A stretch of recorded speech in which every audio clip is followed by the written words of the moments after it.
Okay, besties, let's make dumplings today. First thing first, step 1 dough. 2 cup of maida, pinch of salt and oil, water as required. Knead it well until it's soft and smooth. Step 2, I take chicken keema 250 gram, finely chopped carrot and finely chopped onions. Then soya sauce, pinch of salt, ginger garlic paste and green chili paste. Then black pepper. मैंने spices थोड़े कम रखे हैं क्योंकि मैं इतना ज़्यादा spicy खाती नहीं हूँ.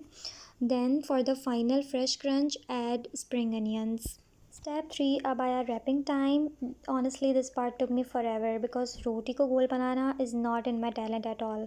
मैं स्ट्रगल कर रही थी तभी मामा आ गई और एकदम प्रो की तरह परफेक्ट राउंड शीट्स बना दी. लाइक लिटरली 1 सेकेंड में बन गई और फोल्डिंग एकदम क्लासी. मैं सोच रही थी अगर इनकी जगह मैंने बनाए होते तो डम्पलिंग्स की जगह पराठे लगते. But thanks to mama's magic hands they turn out cute and super aesthetic.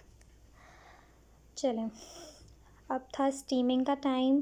तो स्टीम करने के लिए हमने मतलब 15 to 20 मिनट्स रखे थे इनको.